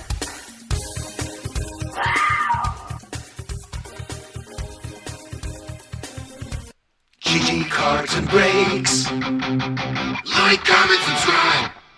GG Cards and Breaks coming to you on 639 Delmar Place in Syracuse, New York, is your one-stop sports card and trading card shop. Find your way over to GG Cards and Breaks Tuesday through Saturday from 10 a.m. to 6 p.m. and on Sundays from 10 to 5 on 639 Delmar Place in Syracuse, New York. We were there last night for their monthly trade night, and it was fantastic. I want to thank the community of wonderful people in the sports card and trading card world here in Central and Upstate New York, and everyone that travels in for all that you do at GG Cards and Breaks to make it fun all throughout the week, as well as each month for trade night. Cannot thank you enough to everybody that came out. We had a great time. Shout out to Josh and Anthony for all the work that you guys do and for leading such a wonderful wonderful place at GG Cards and Breaks. So many awesome cards. I opened my first ever WNBA box, and that box break is available to you on Facebook.com/WakeUpCallDT. It will also be available on YouTube on our card break playlist that's on our YouTube channel on YouTube.com/WakeUpCallDT. So make sure you check it out.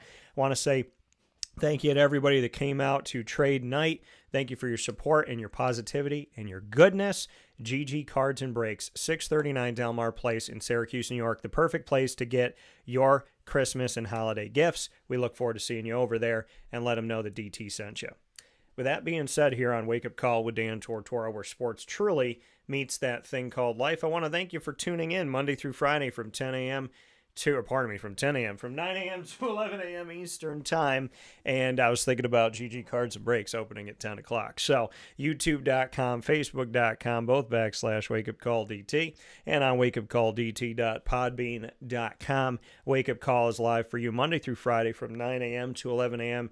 Eastern time, and we appreciate you being here, and we thank you so much for your patience. And of course, Amazon Music, Audible, iHeartRadio, iTunes, and Apple Podcasts, Player FM, Podbean, Podchaser.com, Podvine, Spotify, TuneIn, and YouTube. All you have to do is search Wake Up Call with Dan Tortora, or one word, Wake Up Call DT, and it is free. Make sure to subscribe and follow.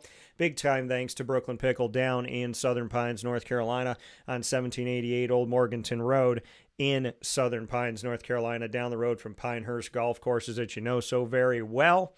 And, of course, many thanks to our partners here in Central and Upstate New York. You could visit our team at Carvel DeWitt, the Wildcat Sports Pub, Servomation, Mother's Cupboard, Avicoli's, Canine Camp Dog Daycare, GG Cards and Breaks, Pizza Man, Ma and Pa's, the snack capital of the world, Canine Kampground Dog Boarding, Fire Pit Barbecue and Saloon, Chick-fil-A Cicero, Great Lakes Honda City, Brian's Landing, and, of course, we are the exclusive multimedia marketing partner of your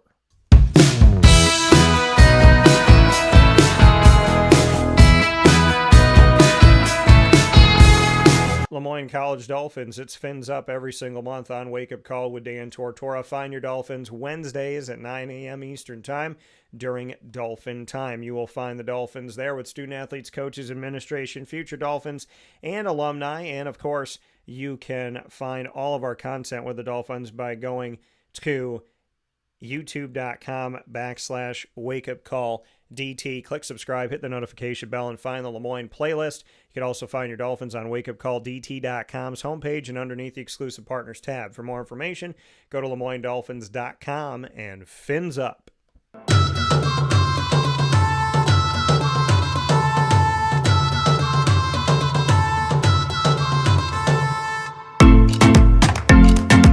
The Bryan and Stratton College Bobcats of Syracuse are exclusive multimedia marketing partners with Wake Up Call with Dan Tortora. Find your Bobcats in what we call the Bobcat Buzz, coming to you every single month with men's and women's soccer, men's and women's basketball, baseball, and esports throughout the year. The Bobcats are here with student athletes, coaches, and administration. You can find it all by going to youtube.com/wakeupcalldt. Click subscribe, hit the notification bell, and find our BSC Syracuse playlist. The Bobcats are also on wakeupcalldt.com's homepage and underneath the exclusive partners tab. For more information, go to syracuse.bscbobcats.com and go Bobcats.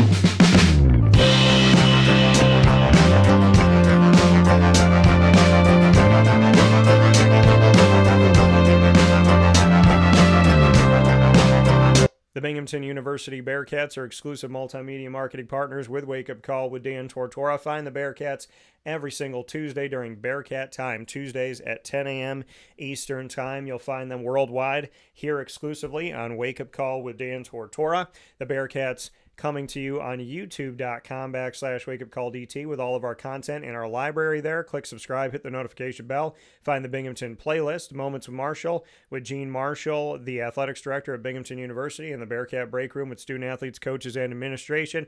Big time shout out to the volleyball team who is hosting the America East Championship after winning the America East regular season, and they have the opportunity of winning a title at home on their court today and tomorrow for Binghamton University volleyball. So shout out to Allie Yeager and the entire team over there, and God bless to all of them.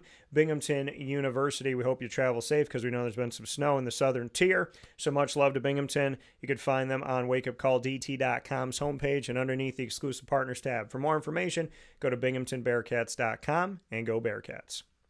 With that being said, here on Wake Up Call, I want to thank the Annoying Moment of the Week. I want to thank Carvel DeWitt for the Annoying Moment of the Week in partnership. Chick-fil-A Cicero for Lead, Learn, Evolve, Ad-Lib, and Deliver, as well as our video series, The Light Between Us, which will air an all-new episode coming up today. Very excited to share that with you, so God bless for that, and the story that we get to tell. Top Dog of the Week, thanks to Canine Camp Dog Daycare and Canine Kampground Dog Boarding, and thanks to my guest Paul Seeley, who joined me for the Ernie Davis Floyd Little Memorial All-Star Game with Section 3 versus Section 4. It's happening this Sunday, November 24th at noon Eastern Time for kickoff at Nottingham High School. $5 for adults, $3 for kids, and we're supporting the kids in our community. Come and see the All-Stars this weekend. God willing, there'll be great weather, and we'll have fun out there at Nottingham High School, thanks to Paul Seeley and everything that he's done in our community. God bless to you all. Facebook at Wake Up Call DT, X at Call DT, and Instagram at Wake Up Call _DT. And as I always say here with you, and I mean it with all my heart, God bless, no stress. Do your best. We'll talk soon. Stay safe and have a beautiful day and weekend.